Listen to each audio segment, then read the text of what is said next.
Good evening everyone. So I am Altel Rain Belaro from Batch 4. So yung topic po natin today kay Pastor Russell ay tungkol sa tatlong uri ng kamatayan. So ano nga ba yung tatlong uri ng kamatayan? So ito po yung concept natin ngayon is death. Basahin ko lang po. The Bible speaks of death in three primary ways: spiritual death, physical death, and eternal death. Each type of death reflects the effect of sins and consequences of humanity's separation from God. So, meron po tayong tatlong teachings, which is the three types of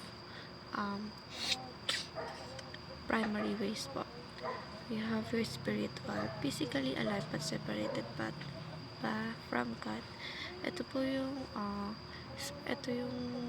wala tayong relasyon sa Panginoon. Buhay tayo pero wala tayong pagkakakilanlan sa Diyos, or unbeliever tayo, or yung bagay na hindi tayo nagsisik ng attention or ng love sa Panginoon. And second one is physical. The spirit separates from the body.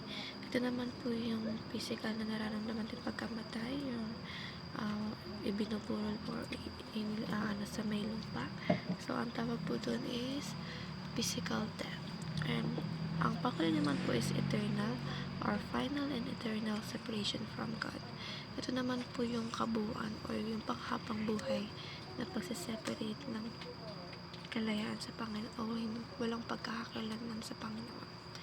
So, ang applications po natin ito is commune with God daily. Usually kasi po ang mga tao ay isa lang yung paniniwala niya sa kamatayan. Yun yung pagkamatay natin ay automatically mapumunta lang tayo, ibuburo lang tayo, and physically dead. Yun po yung nakagawalian po natin ng mga taong, lalo na sa mga taong walang pagkakakalalan sa Panginoon. Pero pag once po na mas nag-dig deeper tayo sa kaalaman natin sa Panginoon, or mas nagkaroon tayo ng knowledge about God at kung ano ba yung mga bagay na dapat natin matutunan sa Kanya, natin malalaman na mayroon palang tatlong paraan, o ito yung tatlong way ito yung possible ways na pagkakamatay natin.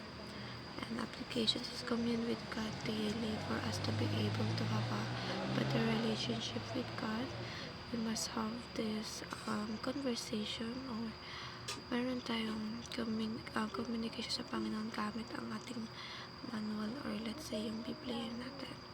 Kasi in that way, mas nagkakaroon tayo ng communication sa Panginoon, at alam niya yung mga dapat niya ipaunawa sa atin, at ano yung mga messages na kailangan nating marinig. And second is put your hope in the return of Christ.